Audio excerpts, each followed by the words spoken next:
한동훈 장관한테 핸드폰은 제일 중요한 것 같아요. 가발답으로 중요하지 않을까 싶은데. 핸드폰 잃어버렸는데 이 정도였으면 강력계 형사 투입했으면 가발 잃어버렸으면 어떻게 했을 거냐고 그런 그때 얘기를 군대 투입하는 거죠. 군대 투입. 네.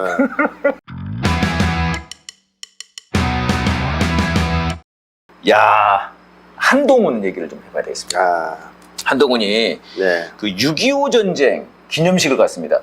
법무부 장관이 6.25 전쟁 기념식 간 것도 참 신기해요. 네, 아무튼 의도가 있어 보입니다. 네. 그것도 좀 이따가 말씀을 한번 드려보는데 이 자리에서 휴대전화를 분실했습니다. 네. 그래가지고 강력계 형사들을 투입시켰어요. 야, 경찰에 신고까지 해가지고 야 이거 선생님 너무 재밌는 뉴스 아닙니까 진짜 이거? 재밌죠. 네네 어떻게 보셨습니까? 저도 강의하러 가서 휴대폰 놓고 나올 때가 점점 있거든요. 아 네네. 네, 뭐 이제 이런 뭐 한동훈에 비춰보면 분실이라고 볼 수도 있겠죠. 네네. 그러면 어떻게 할까요? 네. 경찰에 신고합니까? 신고해줘. 강력계 나와야 네, 강력계 나와라. 나 핸드폰 지금 두고 나온 것 같아. 네네. 찾아줘. 이게 불가능하지 않습니까? 네. 보통은 어떻게 하느냐? 다시 가는 거죠, 그냥. 네, 그 자리에. 가서 그 자리에 있나 보기도 하고, 아니면 네. 없다 그러면 관계자들한테 물어보잖아요. 네. 뭐 혹시 주신 거 있냐? 네. 혹시 분실물 신고 들어온 게 있냐? 이렇게 해서 찾지 않습니까? 그게 안 됐을 때 신고하는 거 아니에요. 근데, 그렇죠, 그렇죠. 네, 한동훈 장관은 그냥 없어졌다 하는 순간 신고한 것 같단 말이에요, 지금 분위기가. 아 바로 신고를 바로. 네. 왜냐하면 어떤 시민이 그걸 주워서 경찰서에 갖다 분실물 맡겼다 하잖아요. 네. 그러니까 강력계 형사들도 못 찾은 거예요, 그러니까. 네, 그러니까 그걸 네. 먼저 확인해야 되거든요. 누가 주워서 먼저 맡겼는지, 네네. 아니면 내가 어디 놓쳤는지 이걸 확인하고 이건 도난이나 이 분실이 확실하다 하면 이제 분실물 신고를 하면 되죠. 그렇죠. 왜 강력계를 불러요? 아 진짜 왜 강력계를 불렀을까요? 진짜 강력계- 의아하기가. 강력계는 강도, 도난 이런 데 이제 뭐 약간 깡패들 상대할 때 하는 거 아닙니까? 그렇죠. 근데 한동훈 장관은 이게 없어지는 순간 네. 나를 미워하는 누군가가 이걸 악의적으로 가져갔을 것이다. 이렇게 느꼈을 수 있죠. 그러면 강력계가 이제 필요하지 않습니까? 또 이 공포를 느꼈던 거 아닌가 이게. 그 불안과 공포를 느낀 거죠. 야.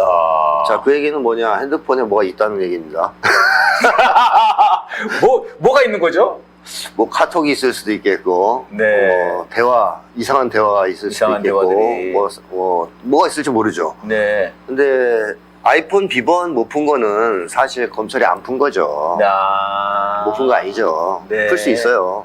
그렇군요. 네, 그래서 핸드폰 이번에도 아이폰인지 모르겠으나 어쨌든 아니 저도 그런 생각이 들었어요. 아니 그때도 아이폰 비번으로 해가지고 뭐 안 풀렸으니까 네, 비밀 정보가 안 나간다는 거 아니에요. 네. 뭐 그 홍보들도 아이폰 쪽에서도 홍보를 하고 뭐 얘도 홍보를 네, 했는데 네. 얘기를 했는데 아니 그렇게 뭐 걱정 없으면 잊어버려도 그렇죠. 비번 돼 있는데 뭘 이렇게까지 벌벌 떨 일이 뭐가 있나. 게다가 최신폰이면 더 풀기 어렵다 그러는데 풀 수 있다는 말씀이네요, 선생님.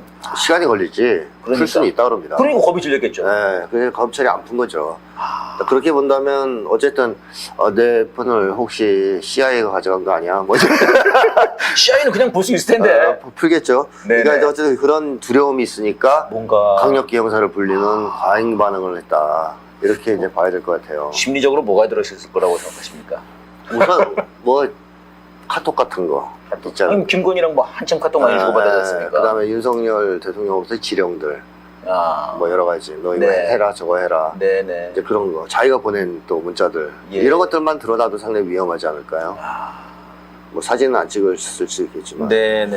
그 다음에 이제 또 한 가지 생각해봐야 될 것은 왜 분실했냐는 거예요. 네네네. 핸드폰을. 흥미 있습니다.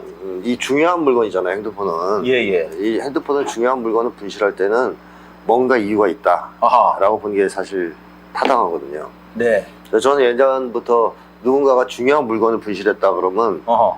이게 그냥 넘어가지 말고 요즘 어떻게 마음이 어떤지 네. 한번 자기 분석을 해보셔야 된다. 중요한 의미를 가진 사건일 수 있다. 이런 얘기 꼭 합니다. 근데 한동훈 장관한테 핸드폰은 제일 중요한 것 같아요. 가발답으로 중요하지 않을까 싶은데. 아니 그런 얘기가 많이 돌았습니다, 선생님. 핸드폰 잃어버렸는데 이 정도였으면 강력계 형사 투입했으면 가발 잃어버렸으면 어떻게 했을 거냐고 그런 그때 얘기를. 군대 투입하는 거죠. 군대 투입. 네. 근데 가발은 잘 안 잊어먹죠. 이게 벗겨진 거 아니까. 네. 근데 어쨌든 이 되게 중요하다라고 본인이 생각할 텐데 그건 뭐 한동훈 장관은 아니라 일반인들도 이걸 꽤 중요하게 생각하잖아요. 그렇죠, 핸드폰은. 그렇죠. 요즘 핸드폰 없으면 어떻게 삽니까, 진짜? 그렇죠. 근데 이걸 분실했다라는 것은 뭐 원래 분실을 자주 하는 사람이라면 그게 습관일 수 있겠지만 네네. 나름 꼼꼼하고 완벽하다는 걸 자랑하는 사람 아닙니까? 그러려고 노력을 하고요. 네, 나름대로 신경 쓰고. 네, 아주 신경 많이 쓰죠.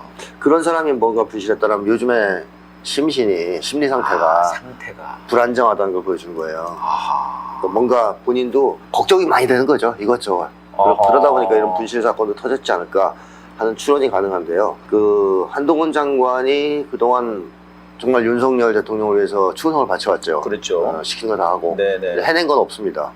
그런가요? 이재명 대표를 구속시키라는 명령도 뭐 수행을 못 하지 않았어요? 중요한 지령을.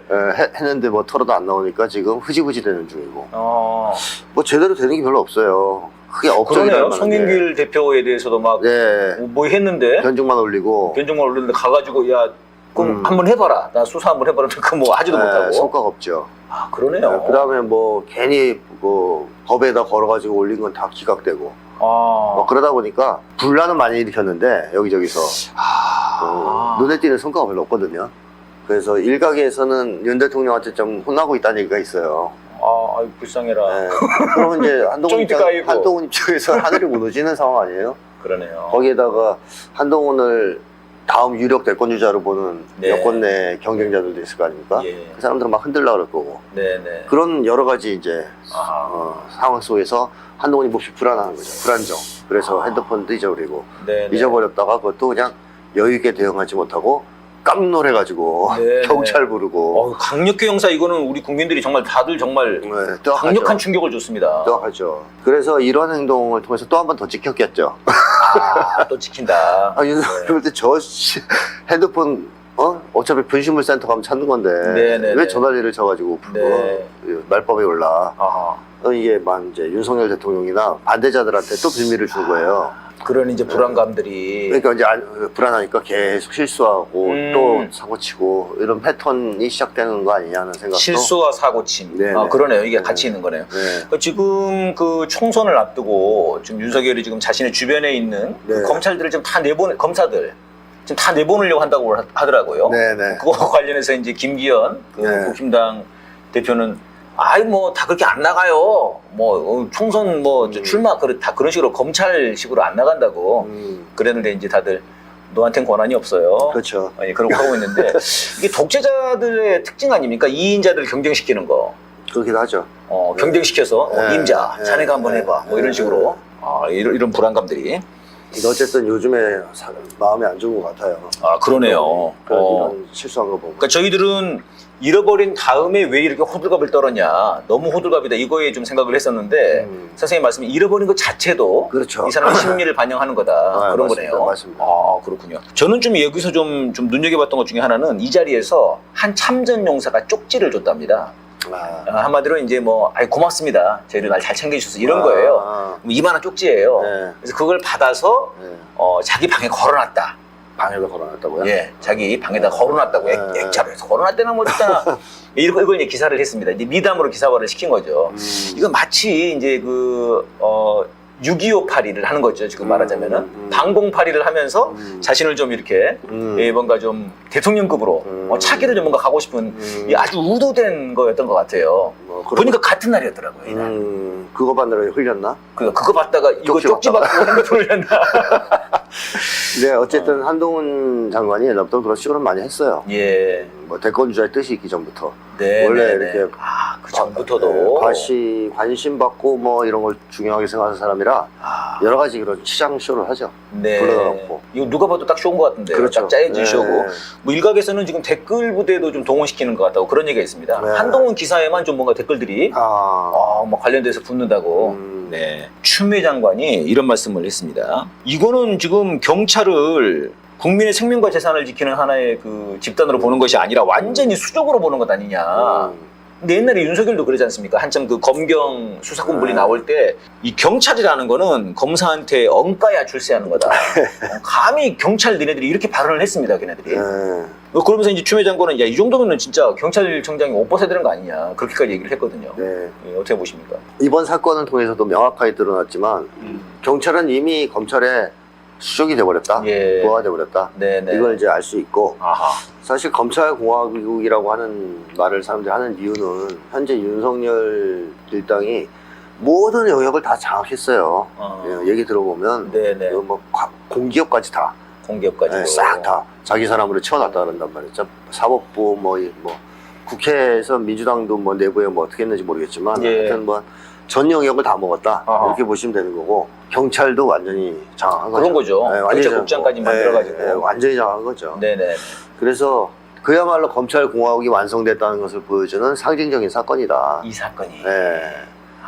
그러니까 뭐 사병이에요, 사병. 검사들의 사병이라기보다는 이 검찰 독재를 실시하고 있는 네네. 윤석열 일당의 사병인 거죠. 그렇게 전락해버린 거죠, 경찰이. 야. 그래서 어떻게 보면 민주정부 수립 이후 경찰이 나름 노력해서 오랫동안 쌓아왔던 예. 대국민 신뢰, 네네. 민중의 지팡이 뭐 이런 거 다 까먹었습니다. 이제 완전히 원상복귀되는. 법무부 장관 핸드폰 네. 찾으러 다녀야 되는. 네, 그런 상황이 돼버린 거죠. 도라미 타불이 된 거죠. 근데 실제로 경찰들은 굉장히 속으로 지금 기분이 안 좋죠. 네네. 왜냐하면 검경 관계에서의 이제 엉까야 되는 관계, 말대로 이걸 탈피하려고 검경 수사권 분리 뭐 이제 이런 거, 네네. 이런 걸 추진했던 거 아니에요? 계속 예. 갈등도 빚고. 예. 그리고 경찰의 엘리트들은 계속 그걸 추구했던 그렇죠, 게 사실이에요. 그렇죠. 네네. 우리가 뭐 검찰에 꼬봉이 노릇이나 하고 그러냐. 실제로 전 세계적으로 봐도 말이 안 되는 거죠. 그렇죠. 한국 사회만 진짜 완전히 이게 맞습니다. 이상하게 돼 있어가지고요. 그런데 이거를 많이 무위를 돌리고 경찰을 장악해버렸단 말이에요. 네네. 그럼 경찰들이 어떻게 했어요? 부글부글 끓죠. 속이. 네. 속이 부글부글한데 지금 어떻게 할 수는 없고. 아. 왜냐하면 검찰의 앞잡이들이 야. 경찰 내부에 있단 말이에요. 네네네네. 그러니까 경찰 입장에서 보면 이제 간첩이나 세작 정도 되는 거죠. 그렇죠. 검찰 쪽에 간첩, 세작. 네네. 이런 애들이 요직을 다 장악하고 음. 지금 윤석열 독재 정권에 부역하고 있단 말이죠. 예. 이거 속은 부글부글 타지만 어쩔 수 없이 참고 있는 이런 이 상황입니다. 사람들도. 네. 야, 그러면 선생님 그렇게 말씀 들어보니까 이 강력 경찰들이 나가서 일부러 안 찾았을 수도 있겠는데. 뭐 열심히 하겠습니다. 내가 막 가가지고 이제 보는 척이나 좀 하고 그냥 안 보입니다. 네. 못 찾았지 않습니까? 네, 결국. 그렇죠. 일반 시민이 그냥 이미 시민이 가져갔을 수도 있죠, 그 전에. 근데 극소수 사람들은 아마 윤석열 정권이 잘 보이려고 그 쉽게 얘기하면 앞잡이가 되려고, 네. 검찰의 앞잡이가 되려고 과잉 충성하는 분들이 호들갑을 떨고 분명히 있을 그랬었습니다. 거예요. 그런 사람도 네. 있을 건데 절대 다수의 경찰들은 두고 보자. 예, 때가 오면 가만 안 있겠어. 네. 뭐 이런 식으로 부글부글 하고 있지 않을까. 그리고 그런 여러 가지 얘기들이 들리고 있습니다. 그렇군요. 아, 그런 얘기도 들립니까, 뭐가? 예. 그렇군요. 이게 나누다 보니까요. 그 네. 휴대폰 찾아준 그 시민분 괜찮나 모르겠네요. 조사받지 않을까 싶네요. 그분이 이제 조사 받았대요. 이미 아. 조사했는데 무혐의, 이제 별다른 혐의가 없다. 네. CCTV도 확인했고 그 시민이 한동훈 건 줄 알았으면 안 줬겠죠. 신고하겠죠. 네. 겁 먹은 한동훈. 네. 저는 그런 말씀 하시지 않습니까? 네. 그렇죠. 겁이 많다. 겁이 많다. 겁 많은 개. 네. 네. 요란하다. 예. 그렇게 말씀하셨는데 저희가 이제 쪼잔한 한동훈 얘기를 했는데 결국 겁 많은 한동훈이 그대로 드러나는 그런 일화였습니다.